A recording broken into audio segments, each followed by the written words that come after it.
Hello everyone, it's Vivi and welcome. With Ratchet Clank Rift Apart being the latest entry of the series, with time, we naturally start to wonder what comes after Rift Apart. The game introduced us to another Lombax Rivet, who obviously garnered a lot of attention and fans. Heck, perhaps the same could be said for Kit. Knowing that both are duos, parted ways in the end, yeah, the credits depict they spent time together, getting to know one another better, especially after dealing with the Emperor. Even so, one can't help but wonder where Insomniac Games will take this series next. Looking at this from a realistic perspective, despite Insomniac Games being a big team, I feel we can all agree that they are currently busy. Their hands are full with two Marvel projects, Marvel's Spider-Man 2, as well as Wolverine. In fact, it seems like PlayStation, Marvel, and Insomniac Games are entering the marketing phase for their next upcoming anticipated Marvel game.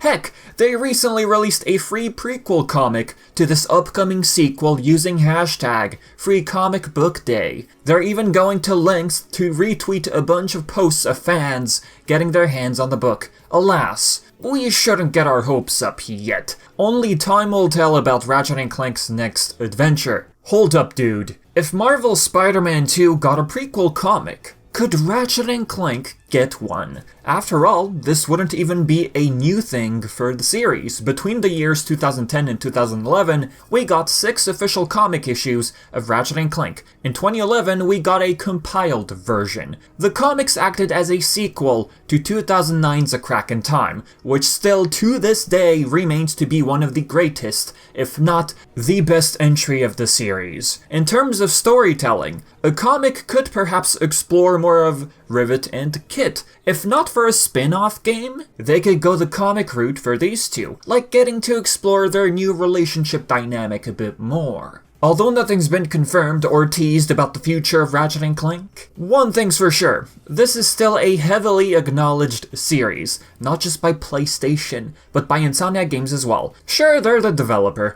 that's an easy one. But if, say, you look at their Twitter, they constantly and passionately always tweet anything Ratchet & Clank, be it throwbacks, fan art, community spotlight videos, which you can find on their YouTube page and Instagram even. IG, looking at these spotlights, has been showcasing both fan art and photo capture from both Ratchet & Clank and Marvel's Spider-Man. That just goes to show how much love they like to give to the community. Apart from that, we can't deny the fact that Rift Apart brought in new people to the franchise. Sure, the game acted as a sequel to Into the Nexus, but the game itself stands on its own. Sales-wise, for those curious, the game sold 1.1 million copies as of July 2021. We're now in 2023, so imagine that. Taking all these factors into consideration, the likeliness of a new game is only a matter of time. Ever since the Future Saga, Ratchet & Clank has been focusing a lot on the lore aspect, expanding on both our characters. Clank, as seen in The Crack in Time with his origins and all that, and then Ratchet with the whole lore behind the Lombaxes. Rift Apart clearly didn't shy away from hinting at what's to come. Ratchet's been slowly coming to terms with the whole prospect of finding his race. For some time he's been quite unsure or hesitant even. There's one line of dialogue I always like to go back to. What if the Lombaxes aren't what he's expecting? What if that were to be true? Just think about that. So, what are your thoughts on all this? Feel free to leave your thoughts in the comments section below. Thank you for watching, a big thanks to my patrons, and yeah, I've been Vivi, and until next time.